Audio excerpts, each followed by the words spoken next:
my next guest on this series is someone I just loved from first sight, like on a vast range of ways of loving. And I was thinking about you, Safa, um, before the call, and like what came to mind actually was marketing, weirdly. So in my view, there's three particular types of marketing that exist. There's what I call compulsion marketing, which is based on fear of missing out. So it's trying to compel people to come towards you. There's attraction marketing, which is like, it's better over here, so you should come over here. And then there's just magnetic or charismatic marketing. And I like the fact that you smiled when I said that, because that's how I see you. You're just charisma on legs. So thank you for coming and talking to me this afternoon. It's good to see you. Of course, Dave. It's my pleasure to be here. And I just love what you're doing.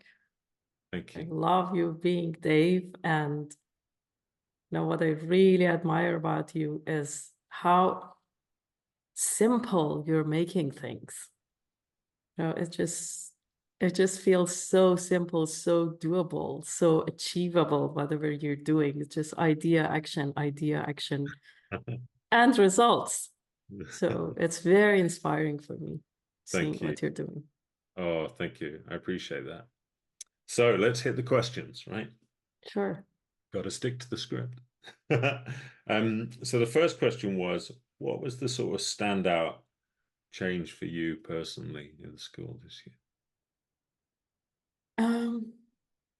If I want to put it in one word, it's leadership.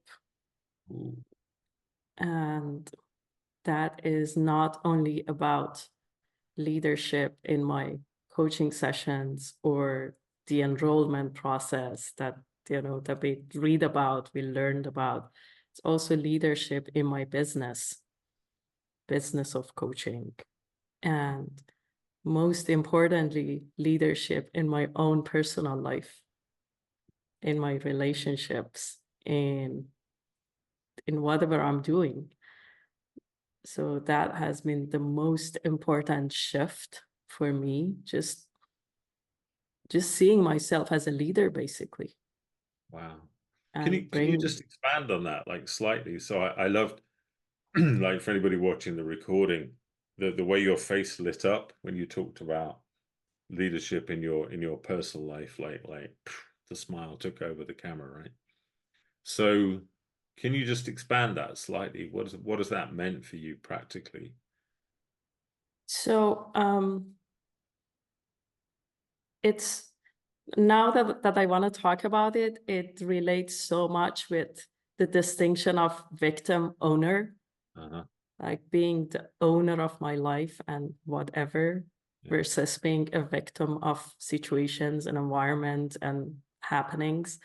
So that is the most important part of it. And then also realizing, again, another distinction, expectation versus agreement, how I can lead by agreements, my own personal life, agreements that I'm making to myself, my relationships, agreements that I'm making to people around me, and also my coaching and business, agreements that I'm making with my clients, with everyone that I'm collaborating with.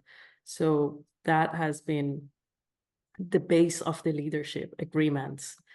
And then being very clear on, what it is that I'm creating, what it is that I want, what it is that we are creating, what it is that we want. Again, in any context, in a personal relationship, in a romantic relationship, in a coaching relationship.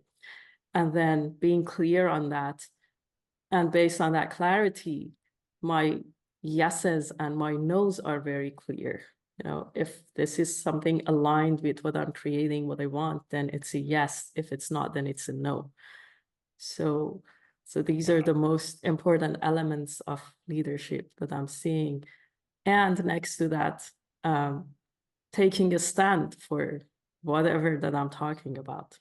Again, whether it's being for myself or my clients or my relationships, that's also another element of leadership that I see there. I love it. The word that was screaming out at me when you were talking there was integration. It sounds to me like all of that learning and all of those nuances you've integrated and you're embodying, and you've become that. You've almost made this even more powerful than an agreement, almost like a pact with yourself that this is who you're going to be and how you're going to live. Yeah, yeah. And of course, there are instances that I'm out of it.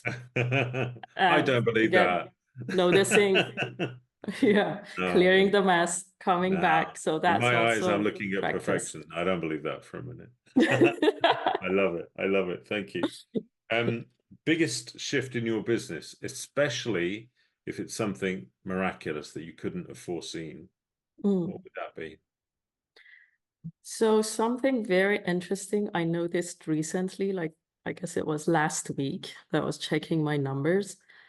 I realized that my income during the past year, which was the first year that I was doing coaching full-time professionally, so my income was almost the same as my last paycheck when I left my job.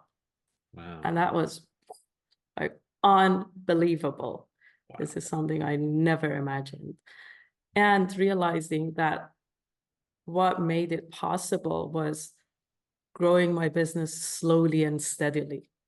So it was not that, I got like 2 huge clients and then I made that income. It was really going step by step and having like this, little offerings, little packages, little programs, and then growing them, and then growing them, and a bigger program and a bigger package and a bigger offering.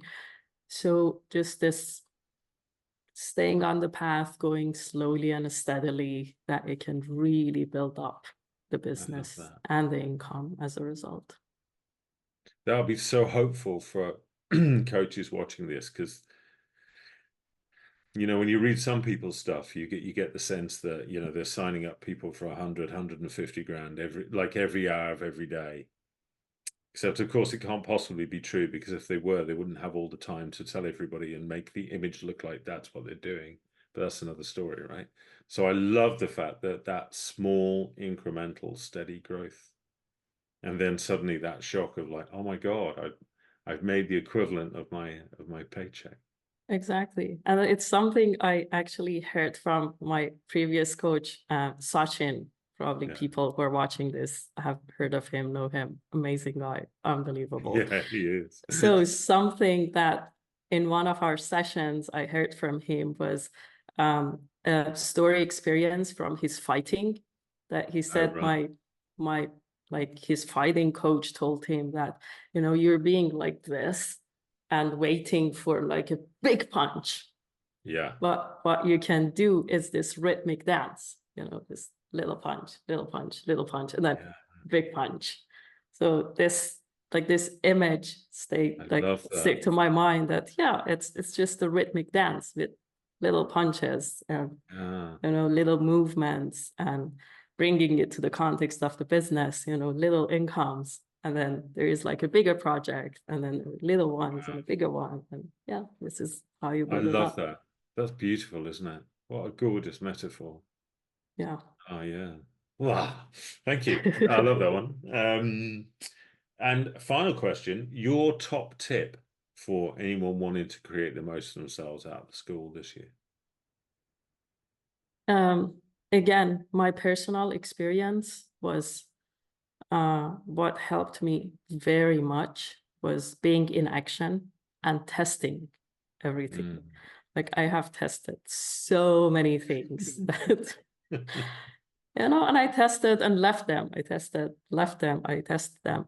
And I realized, oh, this one I can continue with. This one I can grow. This one, no, tested it, didn't work.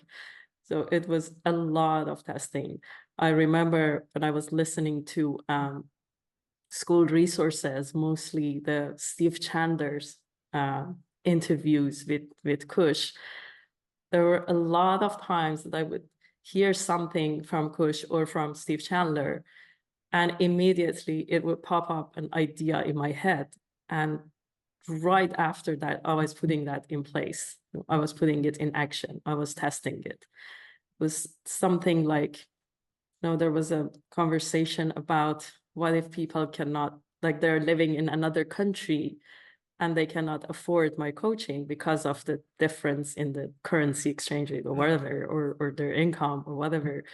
And then Steve Chandler was saying, well, you can create a group coaching container to put a few of those people together. And I just did it the next day. I had a couple of clients who couldn't afford, because again, living in another country, couldn't afford my coaching session. So I just talked to them, hey, do you want to be in a group container with a couple of more people? And they said, yes. So we just created it. And it was an amazing experience. I did it a couple of more times and it was just fun, and it worked for me, for them. It was a new experience. Like, how would it be if there are 3 people in the room instead of 1? And you coach them in a way that everybody gets something out of it.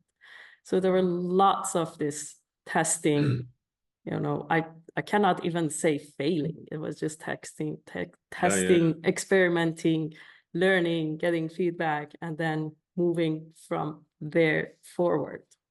Love it. I love it. I'm going to make up one more question, if I may. I know I only sent you 3, but I just love listening to you, so I'm going to make up another one. So you're doing the school again this year, 2020? I'm not. You're not doing the school this year? I'm not the school. No, not this year. Okay.